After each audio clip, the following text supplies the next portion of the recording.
যতবার এইভাবে ডাল বানাই ততবারই সকাল থেকে রাত অবধি খাওয়ার আর কোনো চিন্তা থাকে না। এই ডাল দিয়েই সকালের রুটি থেকে শুরু করে রাতের ভাত অবধি চলে যায়, এতটাই সুন্দর হয় খেতে। আজ তোমাদের সাথে শেয়ার করছি পারফেক্ট মিক্সড ডালের রেসিপি। ভীষণ সুন্দর হয় খেতে, একবার অন্তত বানিয়ে দেখো। মিক্সড ডাল বলতে তোমাদের পছন্দ মতো ডাল তোমরা নিতে পারো। আমি এখানে মুগ, মুসুর, অরহর আর ছোলার ডাল নিয়েছি। ভালো মতো জল দিয়ে ধুয়ে 10 মিনিট মতো জলে রেখে দিলাম। এরপর এটাকে আমরা প্রেসার কুকারে সিদ্ধ করে নেব। আর হ্যাঁ, ছোলার ডালগুলো একটু দানা দানা থাকবে, তার জন্যই কিন্তু ডালটা আরও বেশি সুন্দর হয়। আর মুগ, মুসুর আর অরহরটা কিন্তু পুরো গলেই যায়।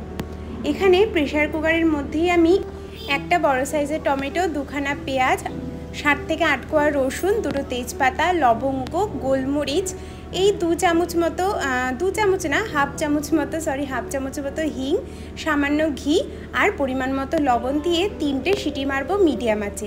খুব বেশি কিন্তু ডালগুলোকে গলাবে না, ছোলার ডাল যেন গোটাই থাকে, গলে না যায়। এরপর আমাদের ডালের জন্য একটা মশলা বানাতে হবে। আজকে ডালের যে রেসিপিটা শেয়ার করছি সেটা কিন্তু ভীষণ সুন্দর হয় খেতে।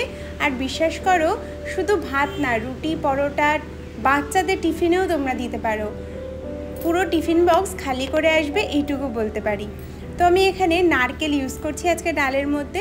নারকেলটা তোমরা চাইলে স্কিপ করতে পারো, তবে নারকেলের জন্য ভীষণ সুন্দর একটা স্বাদ আসে। চাইলে তোমরা শুকনো নারকেলও ইউজ করতে পারো। নারকেলটাকে আমি একদম পাতলা পাতলা করে স্লাইস করে নেব। আর ওইদিকে পেঁয়াজ, রসুন, আদা, টমেটো সব কিছু কেটে রেখেছি। দেখো, আমি নারকেলগুলোকে এরকম পাতলা পাতলা করে লম্বা করে কেটে নিয়েছি। নারকেলটা যত শুকনো হবে তত বেশি খেতে স্বাদ হয়। প্রথমেই আমি জোগাড়টা করে নিই, এই জোগাড় করলেই ব্যাস ডাল রেডি।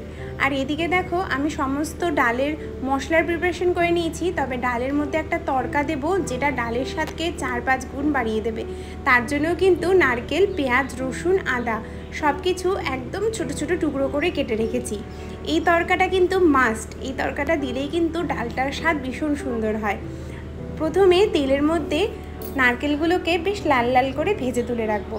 এই জন্যই বলছি শুকনো নারকেল হলে খুব ভালো হয়, তবে আমি কাঁচা নারকেল ইউজ করেছি, সেটাকে একটু বেশি ভাজতে হবে। এরপর সেই তেলের মধ্যে পেঁয়াজ, লঙ্কা, আদা আর তার সাথে টমেটো দিয়ে বেশ ভালো মতো ভাজা করে এটাকে ঠান্ডা হওয়া অবধি নামিয়ে রাখবো। টমেটোগুলোকে খুব বেশি গলানোর দরকার নেই, মোটামুটি টমেটোটা একটু নরম হলেই হয়। আর কোনো কিছুই খুব বেশি ভাজারও দরকার নেই। ডাল আমাদের সেদ্ধ হয়ে গেছে। এবার টমেটোর যে ছিলকাটা আছে সেটা সুন্দরভাবে বের করে দিলাম। আর যে পেঁয়াজগুলো আছে সেগুলো কিন্তু এরকমভাবে হাতা দিয়ে ঘোরালেই দেখবে খুব সুন্দরভাবে গলে গেছে। টমেটোটা যেহেতু পারফেক্ট সেদ্ধ, সেই জন্য খুব বেশি কসরত করার দরকার নেই। দেখো, এরকম হাতা দিয়ে খুব সুন্দরভাবে স্ম্যাশ করা যায়। সব কিছু ভালোভাবে মিশিয়ে নেবে, যাতে ডালের মধ্যে সমস্ত কিছুর ফ্লেভার খুব ভালোভাবে ছড়িয়ে যায়। তেজপাতাটা এই সময় তোমরা চাইলে বের করে নিতে পারো। এইবার যে মশলাটা ভেজে রেখেছি সেইটা মিক্সিতে একটা স্মুথ পেস্ট বানিয়ে নেব। প্রথমে এই ডালে কিন্তু খুব বেশি তেল দেব না, কারণ পরে আমরা ঘিয়ের একটা ফোড়ন দেব। তো প্রথমে ডালে খুব বেশি তেল দেওয়ার দরকার নেই। প্রথমে তেলের মধ্যে একটু লাল লঙ্কার গুঁড়ো আর হলুদ দিয়েছি কালারের জন্য।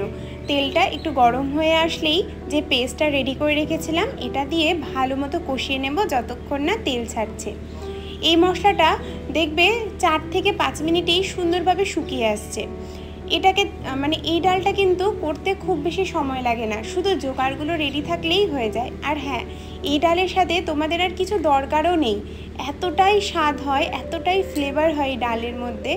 একবার এই প্রসেসে এই মিক্সড ডালটা বানিয়ে দেখো, খুব পছন্দ হবে সবার।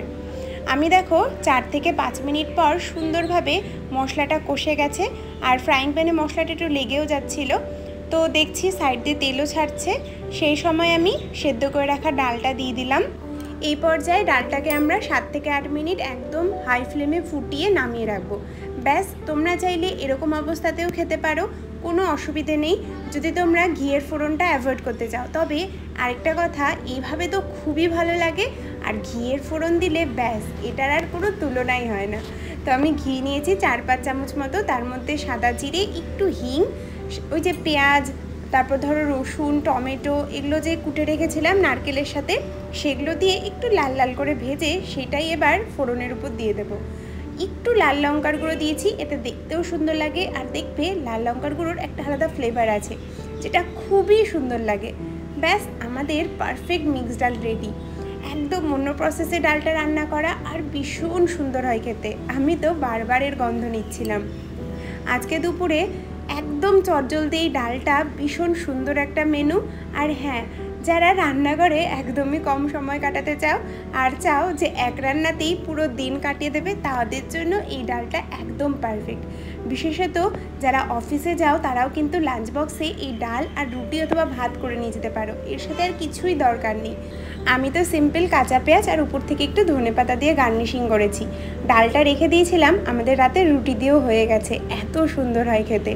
তো এইভাবে মিক্সড ডাল একবার অন্তত ট্রাই করে দেখো। অবশ্যই ছবি শেয়ার করতে ভুলবে না। আর আজকের রেসিপিটা কেমন লাগলো অবশ্যই জানিও। এই 4 মিনিটে একটা সিম্পল রেসিপি তোমাদের দেখিয়ে দিলাম, আশা করি ট্রাই করবে।